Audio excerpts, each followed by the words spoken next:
Hello and welcome back. Now today is my 10,000 mile review of this e-transporter. So I've literally just unplugged this van, so it has got 100% range, it's got 100% battery, and it's got a 164 mile range. Now that doesn't seem like a lot. 164 miles does not seem like a lot of mileage. Not when you compare when you fill your car up full of diesel and you're getting 500 miles. So when you top this up and you're only getting 164, it doesn't seem like a lot. So is it a problem?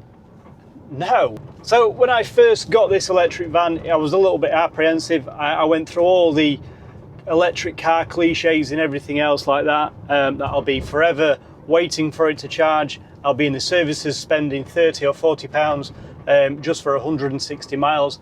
But that has not been the case. So I thought that I would be waiting around and I'd be running out and I'd be pushing it down the motorway. But this van, up to press, 10,000 miles, it has not let me down.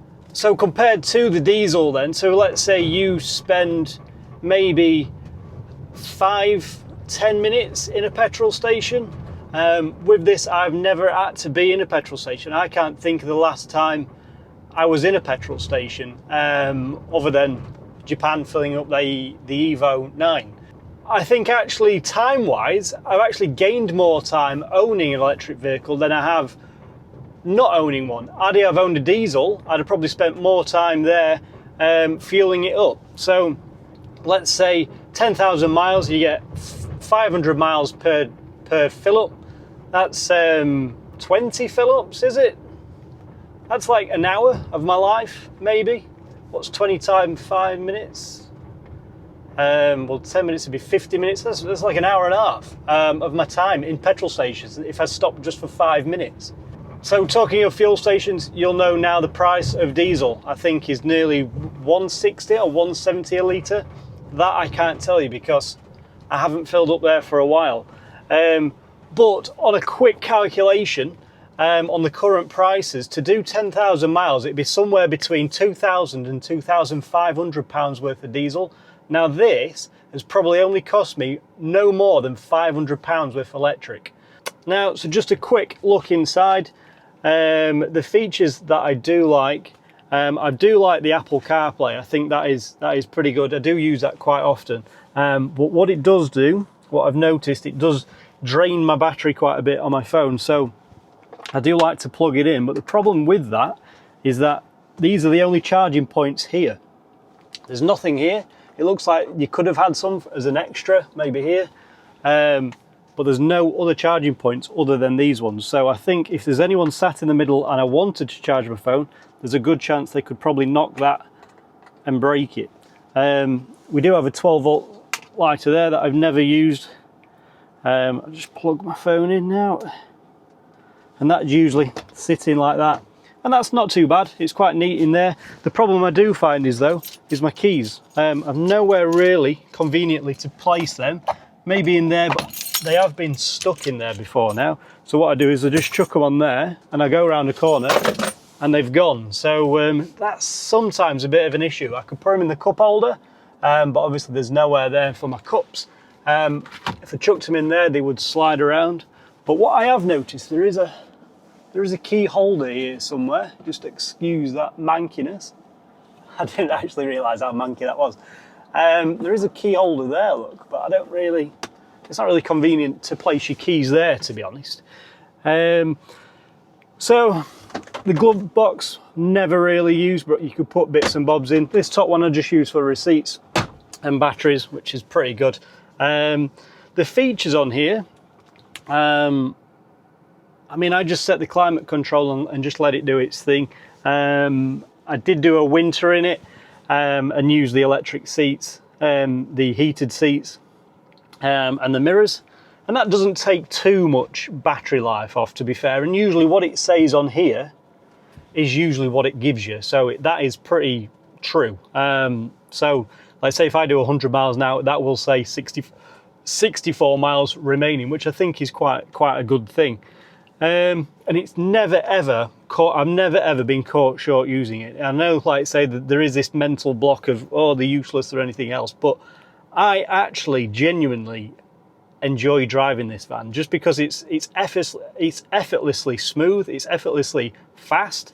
You can push your way up into the front of the traffic and you can nip and you'd be gone. Like say, I think to keep up with this, I think to keep up with this car in a diesel, I'm not saying this is the fastest thing, because it isn't.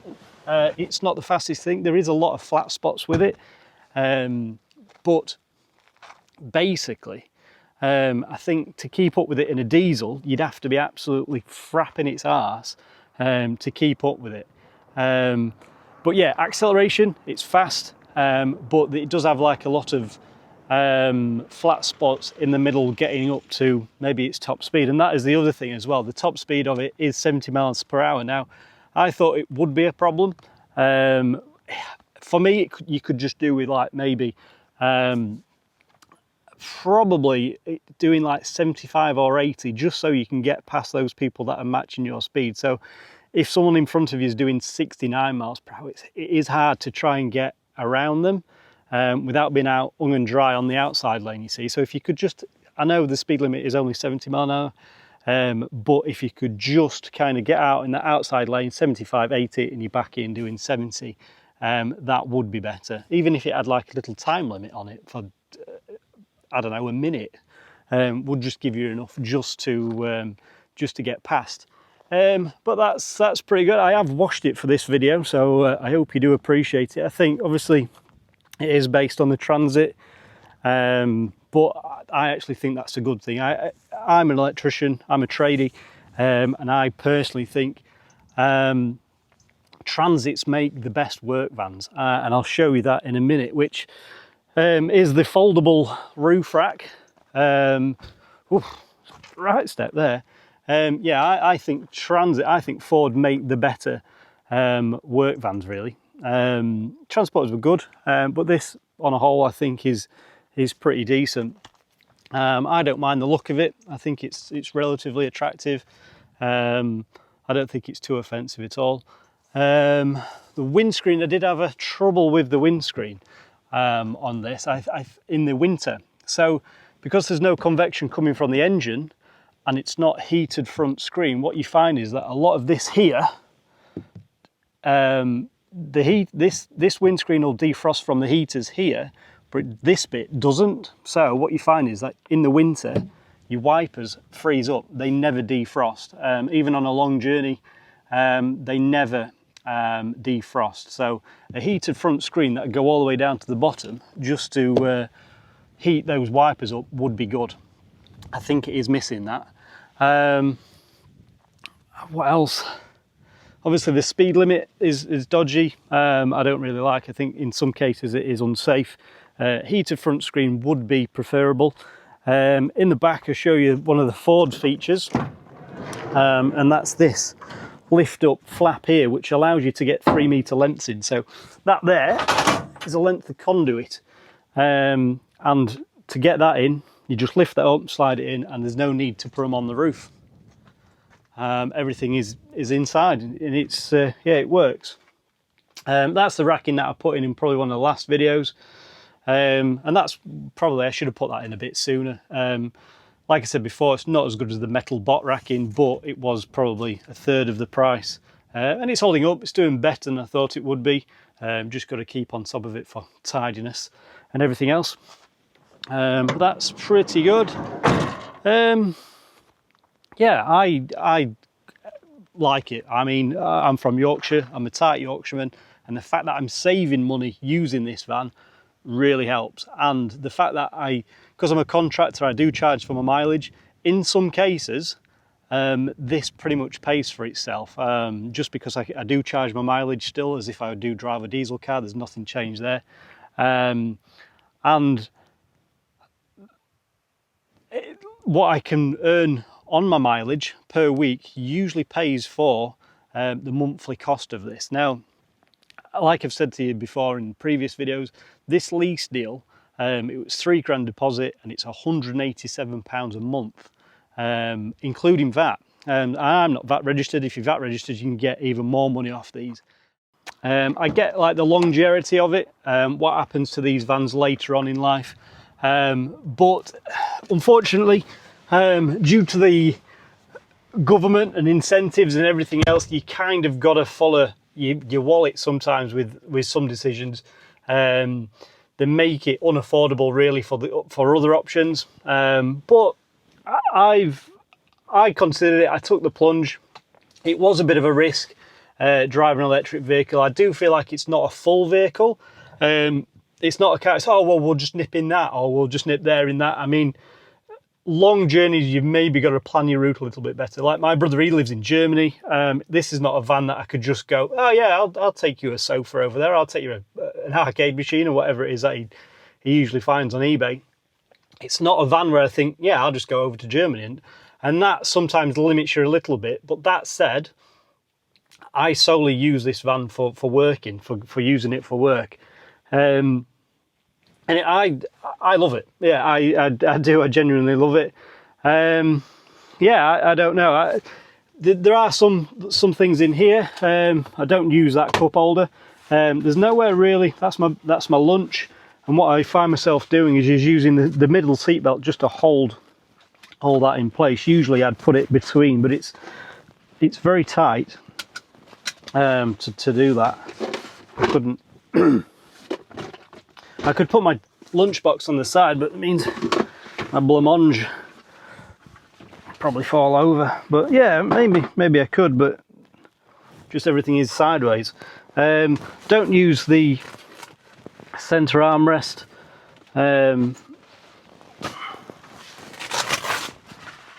Which is here. Never really use that. I think that's a bit of a gimmick. I don't really. But that said, it is hid behind this cover. Now, there you go. So yeah, that's pretty much my 10,000 mile review on the Transporter, and I genuinely like it. Every person that asked me about it, there are a few people that have gone, oh, I like your van. I go, yeah, thank you. And then I go, it's electric. And they go, And I honestly don't get it. I mean, to be fair, I did it. If someone said, it's electric, there's something about it that makes as if like it's something missing. Like it's not, and that, like I was just saying before, it doesn't feel like a whole car. There's something missing as to why somebody reacts like that. But I love it, and I think the later versions of this you do get a little bit more range. But while I've owned it, the range has never ever been an issue. But that is because it's summertime now and it's fairly new. And like I was saying, if this van gets to 5-10 years time and the battery depletes by 80%, by 20%, you're not getting your range. So that 120 mile is 100 mile, and maybe then it starts to pinch a little bit and you think, can I make it, can I not? So yeah, I mean, I've never used one of the service station car parks, so I've never had to wait for 30 minutes for it to charge, nor have I had to pay the prices to charge it. But for me, it works. And the reason why it does work is that I don't travel too far for work, and it's convenient for me to drive up to the charger on the house and plug it in. And I get some people don't have that. There are a lot of people that don't have that. My neighbours, for instance, they park on the road. Now, they'd need a tether 15 metres long to plug their car in, and that just wouldn't make sense. So yeah, I get it doesn't work for everybody, but for me, for a tradesperson, I genuinely like it, and it's cheap at the moment. So I've I know I get the Ford thing, it's made by Ford and the VW enthusiasts, but I mean, I don't know. I honestly don't care. Like if this was made by Peugeot, well, I probably won't have Peugeot, but if this was made by Vauxhall, I probably won't care either. So yeah, I don't know. I hope this video helps for anyone that is probably going to buy one or lease one. If it was me, I would probably lease if you own a company. These vans are over 50 grand if you was to buy them. Now that to me is a hell of a lot of money. So from me on my term, I'd probably only spend 7 grand. And you would probably lose more than that if you was to buy it from new. So how this is a deal for me, I don't know. So yeah, that's pretty much it. I hope this video helps. I've got a tow bar in the back, and I'm going to fit that now, and we're going to see on the next video, when we're sorting the Evo out, how well this thing tows. So yes, thank you for watching, and I shall see you on the next video. Don't forget to hit that like button, hit that subscribe button, and I'll see you on the next one. Sorry about that.